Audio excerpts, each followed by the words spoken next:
back to Pastor Plek's podcast. I'm so glad all of you are joining us live here the day after the Michigan Wolverines defeated Washington Huskies in a decent game last night. And we're not just going to talk about football. We're going to talk about Exodus. But before we get in, we have a Michigan Wolverine fan here in studio with us today, none other than Machine Gun Nick. Go Blue! Oh, well, there just went the speakers. Oh, man. Sorry, you everyone. know, listen. Someone's pumped up. Yeah, someone's pumped up. Cody, what do you, Cody from the Cody Sparks band, tell us about how you feel about his enthusiasm. It's fine. See my hat? No, I took my other hat off. Never mind. It's fine. I'm a Rangers fan, so I feel him. It's good. Yeah. Do you even remember last time Michigan ever won? No. Exactly. They were like 93, and 96. I was like, Was it like Desmond Howard or something? 96. or 96. Yeah, I was like in high school. Oh yeah, I forgot you're old. Yeah. All right. Yeah. So, Cody? How'd you feel about UT's performance against Washington? P. Jr. was on fire, and clearly that wasn't the same quarterback last night that played Texas. So He's it's referring to one of those Penix, deals- by the way. Yeah. Yeah. It's one of those deals where that always happens, where everybody plays lights out, Against Texas. and then And then he was just and average. then he was average. Yeah. I was like, man, it seems like his draft stock just went down a little bit. Right. Yeah. I mean, Last week he was like number one pick. easy. Yep. And then this week you're like, God, or was Michigan that good? Michigan could have been that good. They just ran the ball all over Washington. Correct. And I even said on last week, I was sitting there and I was like, man, when Alabama and Michigan game, Michigan had so much pressure on Alabama's QB that I was like, man, maybe Michigan's D-line's that good. They were were that good. good. They were that So, good. I don't know. They were awesome. Penix was definitely rattled. The big question is how many of Michigan's teams going to come back next year? That is a big question because we're looking at Blake Corum, number 2, the running back that's just excellent. Might be leaving. J.J. McCarthy, we're not sure if he's going to be there or not. So it's like a numbers game, right? Who's going to come back? It was a great game, though. I just want to say thank you, Michigan. Go Blue. And Oh, boy. it's been 30 years since we've had that, you know? Yeah. All right. Good for you, though. Good for you. All right. Let's move on to what we're really here to talk about. The Lions. The The Lions-Cowboys game. Uh-oh. Oh, Cowboys. Is that this week? no. They played. No, that was where the ref had to step in and Yeah, the save Cowboys the beat 'em, right? Cowboys. Yes, they did. Yeah, Sure did. it wasn't even close. It was very close. No, I don't even think it was close No, at all. it was very, there was very no close. calls. There was very and there was no extra points that they like. What? They still had 2 more times after that. They still couldn't do it. I'm So, just saying. could have kicked the field goal and tied it. Yeah. Why? Or yeah, extra point. Why not? Why did they not do Well, that? yeah, extra Bad you, coaching. You know, All right, well, let's get back to Exodus. Let's get back to Exodus We've been now. talking about Exodus chapter 20. Super excited for you guys joining us on this. When Sam preached a couple weeks ago, we talked about the first 4 laws. You had, you shall have no other gods before me. You shall not make any graven images. Do not take the Lord's name in vain. And you will keep the Sabbath day holy. Then, those are the sort of first tablet. Second tablet is going to be honor your father and mother. Don't murder. Don't commit adultery. Don't steal. Don't commit perjury. And don't covet. And so those are the big 6 on the second tablet. And so I really wanted us to kind of walk through those. And just ask Nick, did you learn anything from this past Sunday about honoring your father and mother? Well, yes. I have a very difficult relationship with both of them, coming from childhood and then into adulthood with my mother, most recently. And so, yeah, it was the boundaries thing, like where, you know, we don't have to be friends. We don't have to be, you know, I don't have to call you all the time and seek your advice and do exactly what you say. But I am going to honor you as you are my parent, like, you know, and what that looks like. And I really think that was great because you don't know how many people are in that situation and won't, like, talk about it. You know? Yeah, there's a lot of estranged children, adult children of parents that they don't have a relationship with, and how do you honor your parents when there is a sense of love lost? In fact, parents can go and do dark and evil things, but how do you honor? God calls you to forever honor your father and mother, but that doesn't mean you need to trust them. It doesn't necessarily mean you need to do a lot of things. And so I think for a lot of people that may have been hurt by that, just understanding the honoring part is essential. How many do you think there are? Very many people, and maybe of course the answer is yes, but how do people sort of go forward when they don't have love from father and mother? I think that is a challenge that I think that we've sort of experienced and seen. And what we said, that ends up happening when you're not nurtured well. That's when anger really steeps up in your heart. Have you ever seen that? Oh yeah, my 20s, 30s, beginning of the 40s. Yeah. Yeah. All right, that's good.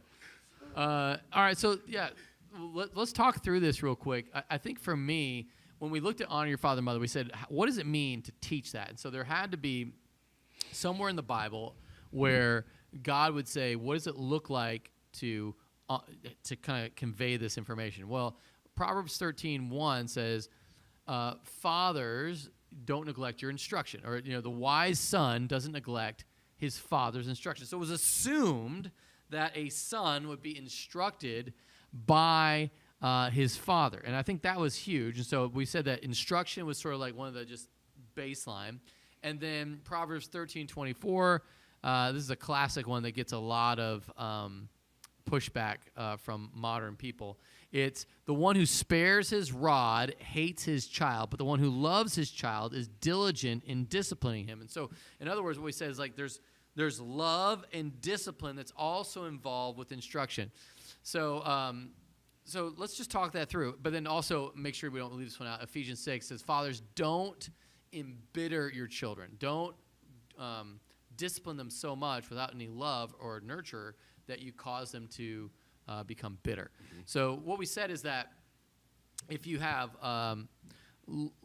instruction and love but no discipline, then you have end up having a kid that is spoiled. But if you spare the rod, spoil the child, no discipline. If you have parents that give instruction but no discipline, then they're spoiled. Which everyone spare the rod, spoil the child. And then if you had a kid that has no instruction but has discipline and love, then what you have is sort of an erratic kid, but they end up being lost. And they're always trying to find themselves, and that's probably why whenever they get married, they're just struggling to kind of direct family, or even when they are married, they're struggling to kind of go anywhere. And so that's super hard. So for me, I think the one thing, my dad sort of was out of the picture really from 13 on, and so I'd say that would be where like the discipline was lacking. So I have a tendency to be spoiled. It's kind of where I go. And for a long time, I would do things and not think about how my actions would impact others, and I had to be reparented in a way, which was by God to kind of help me overcome that. My mom could tell you I was really spoiled. Adrian could probably tell you I was really spoiled, and I had to overcome a lot of that. So for you, which one were you? Was it the love that you were missing? A lot of that, yeah. Yeah, and so that led you to anger. Mm-hmm. Cody, what about you?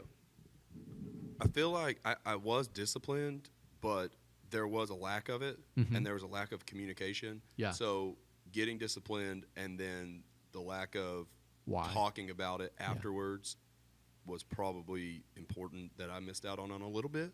Yeah. But then some instances it was there. Yeah. With my mom.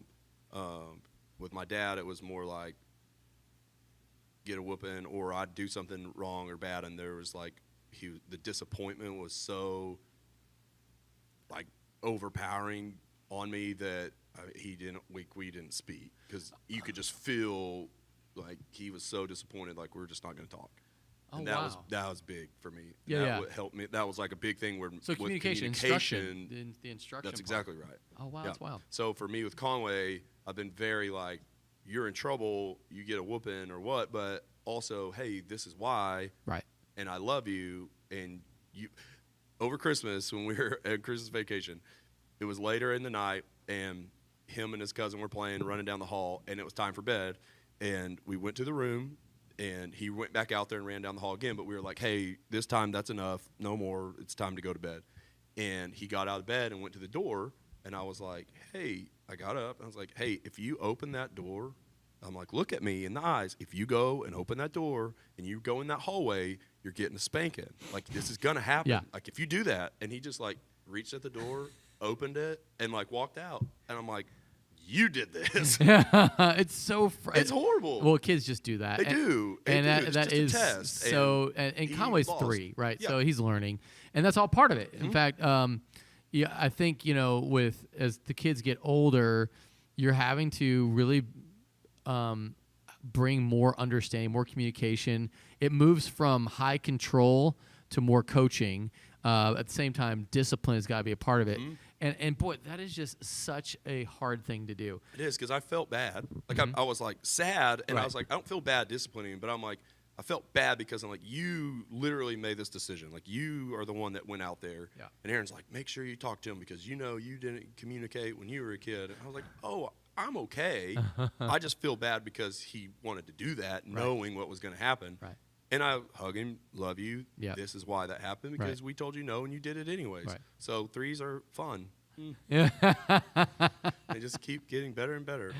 Better and better. Yeah, I think that is true. And yeah, I think discipline and love and instruction are so essential. And recently I talked to somebody, and they got partial pieces. And so what ends up happening is they have a lot of anger issues, they have a lot of lying issues, and they have a lot of lust issues. And they're like, well, which one was it? And it might have been like all 3 were sort of jacked up. You get a little bit of this, You get a little bit of this, you get a little bit of that. But I think those are the components that you want to parent.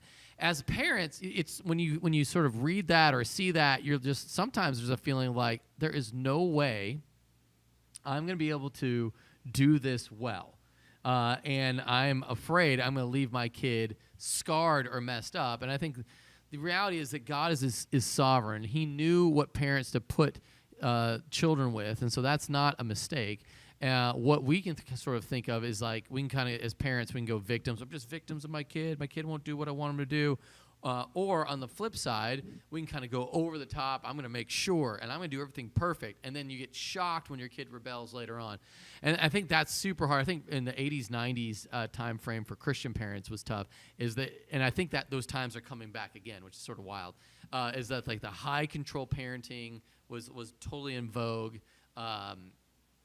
And then you just saw the purity culture, and then that kind of created I'm not thumbs down on purity culture, but I think some of the things that happened through that were not good. No. Like it caused huge rebellion because the end state goal was not communication, instruction, love, and discipline. The end state goal was just have the image that looks like this on the outside, and once you did that, you were good. And so everyone would lie, cheat, steal, murder, whatever, just to have the image of looking like what it was to be a Christian.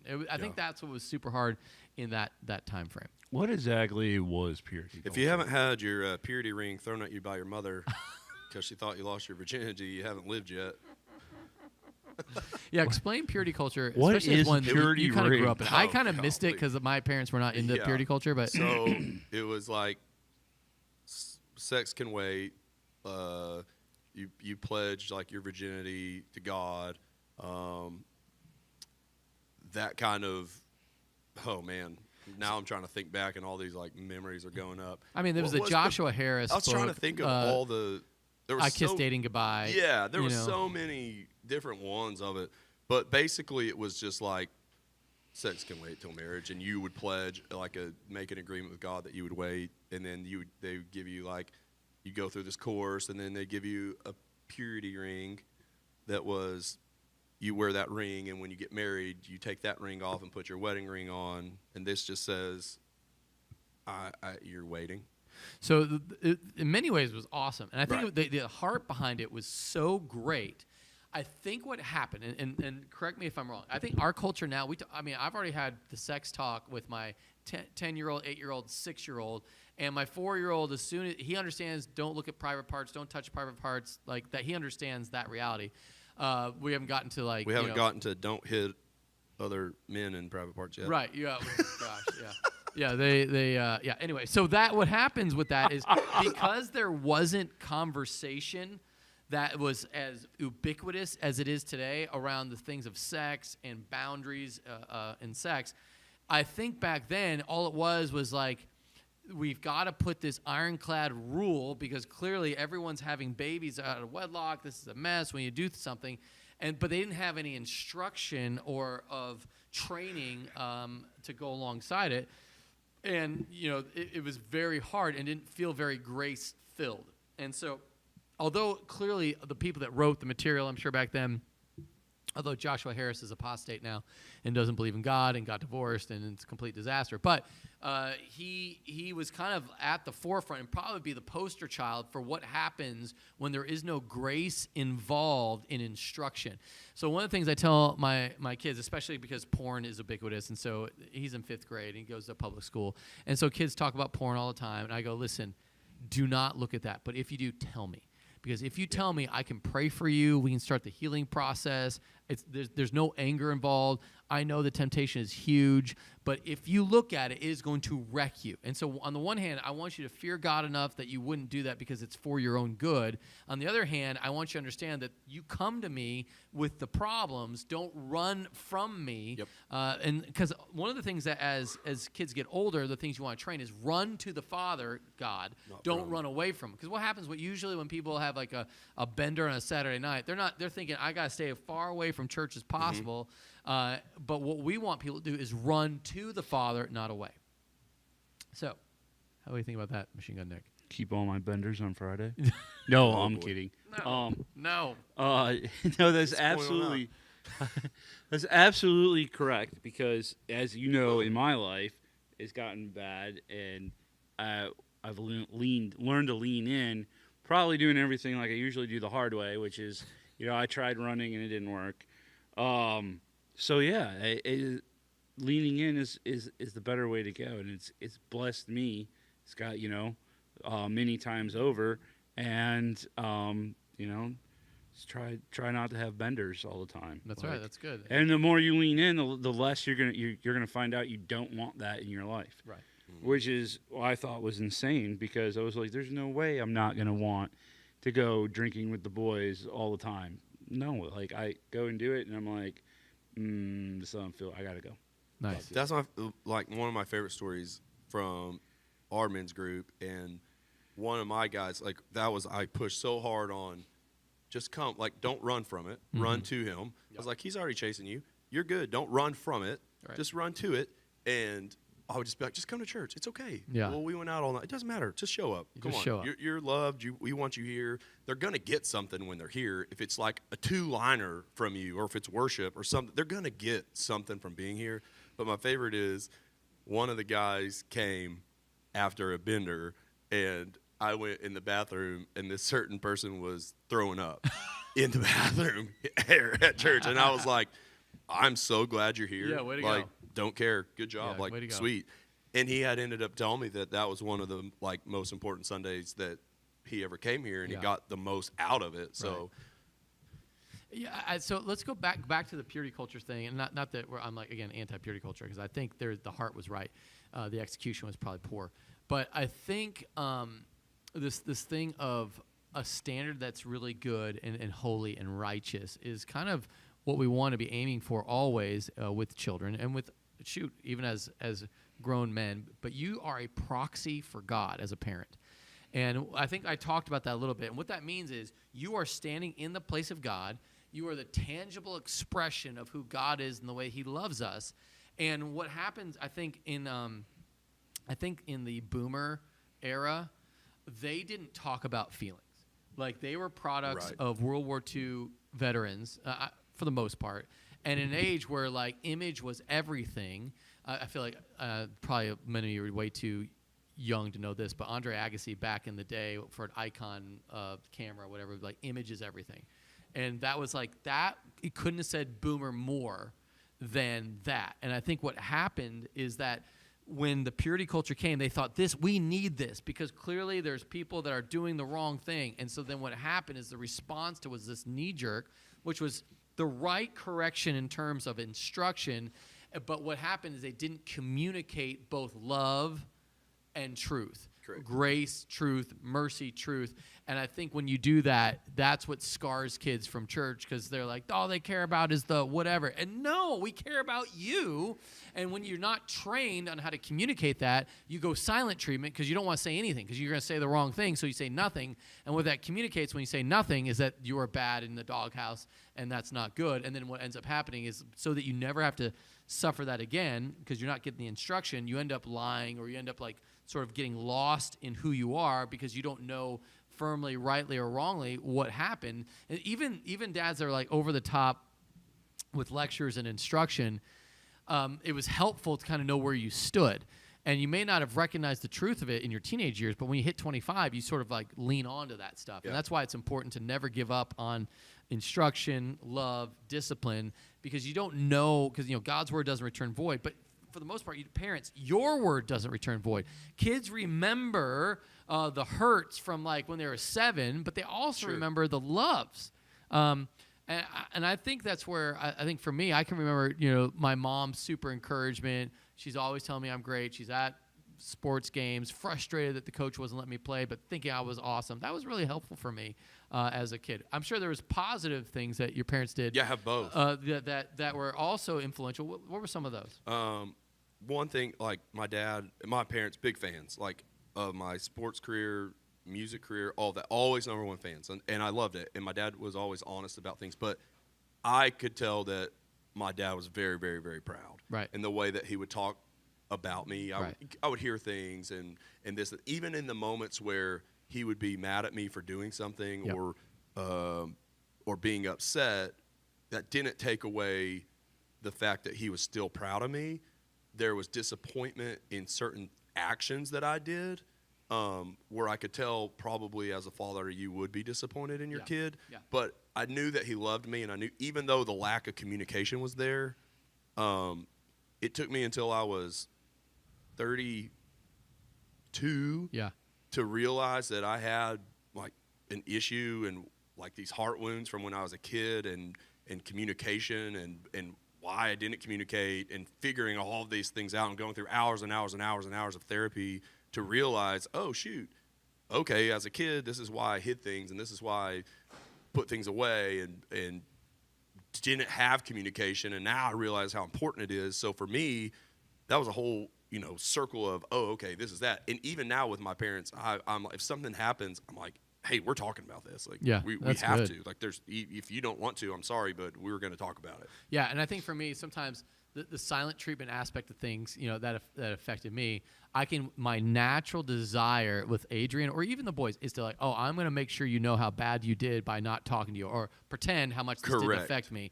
And I have to intentionally overcome that desire to punish through silence to then go, I'm going to talk about what I'm feeling and why that hurt. And that becomes the greatest blessing. Yep. And then you're then it's all out in the open and you can deal with it. And I think what happens for a lot of people that sort of like don't want to deal with issues, it probably came from childhood that now they don't know how to deal issues with their spouse. They don't know how to deal issues with their kids. Accurate. And then they just sort of repeat the issues over and over again for generations. That's 100% accurate. How you feel about that, Machine Gun Nick? That's probably a lot better than some of the fights I've been in marriages. I had a different approach, not really proud of. I'm not really great at silent treatment. I'll just let you know what's on my mind in a non-constructive manner, if you will. I don't know. It's not good. Not good. So how do you, if you were parented wrong and if you've parented poorly, I think this is the part where you got to understand grace. Yep. And so, with Machine Gun Nick, with your parents, one of the most important things you can do is forgive them and then honor them, which is sort of a wild thought. As you as you have shared with me, like just kind of the hurt that you've had, it's still important to honor your mother and father in the way that you talk about them, in the way that you, especially with your kids. And so, what's sort of wild about this, like my dad passed away 13 years ago now, and one of the things I do is like I'll say, hey, Jet, you look just like my dad, and he was really great at this.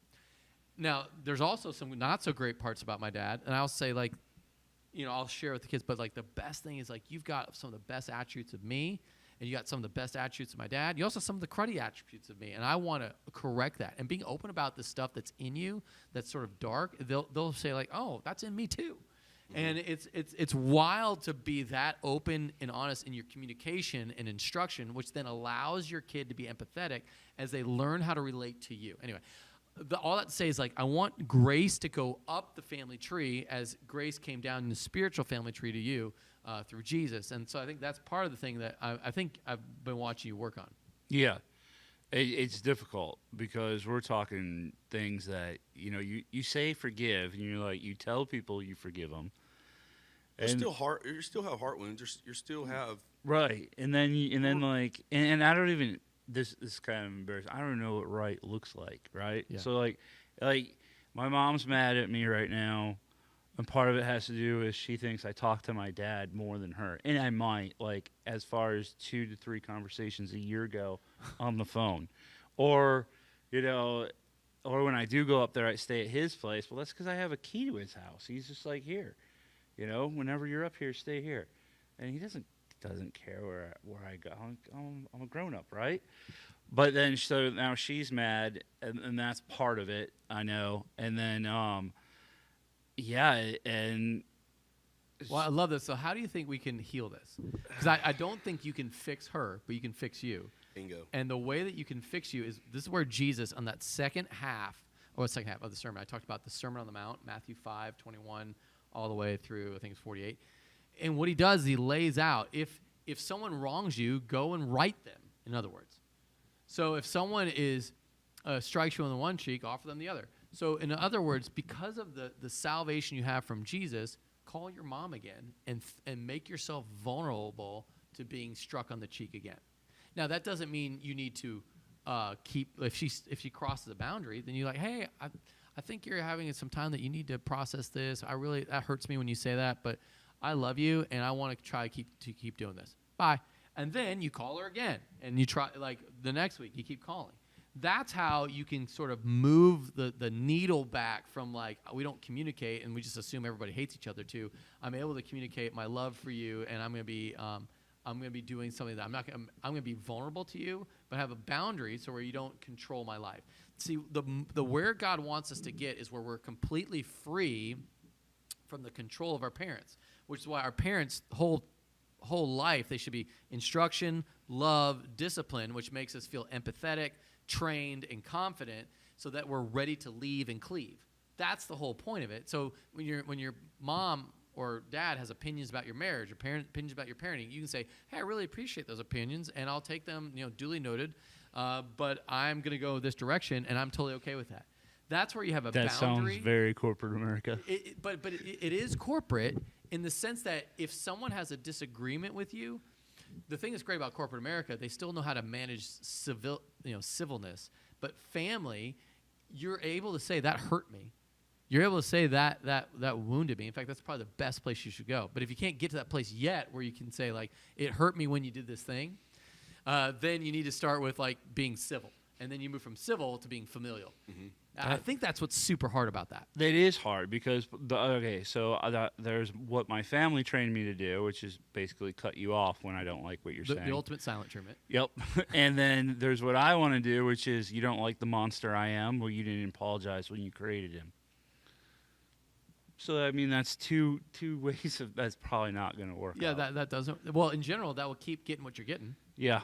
But so if you like what you're getting, then keep doing what you're doing. But when Jesus saved you, Nick, here's the cool part. He gave you a new heart, and he gave you a new parent. And so the Father loves you perfectly and then instructs you with his wisdom, disciplines you with the conviction of the Holy Spirit, and forever loves you also with the Holy Spirit and his word and everything else.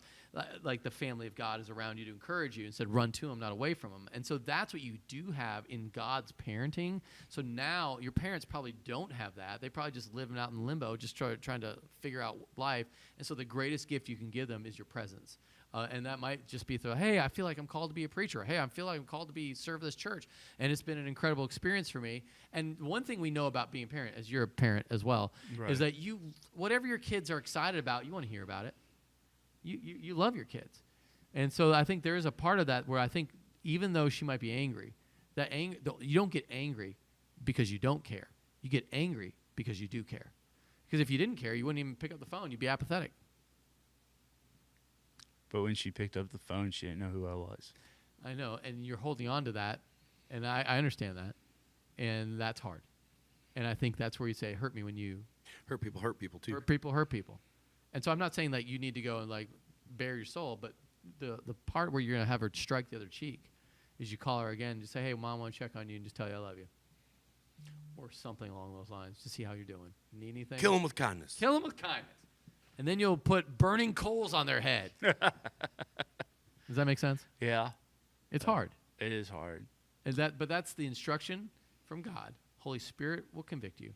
Love will always be here to catch you.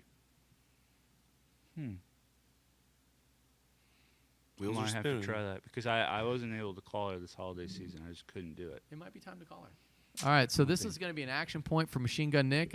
Check back in here next week. We'll see if he called his mom. Okay. Nailed it. Wow. Well, hey, thanks everybody for watching. And make sure you like, share, and subscribe. And you're going to want to know what Machine Gun Nick does next week. So make sure you tune in again. We'll go live again next week as we find out the true story with Machine Gun Nick. So from our house to yours, have an awesome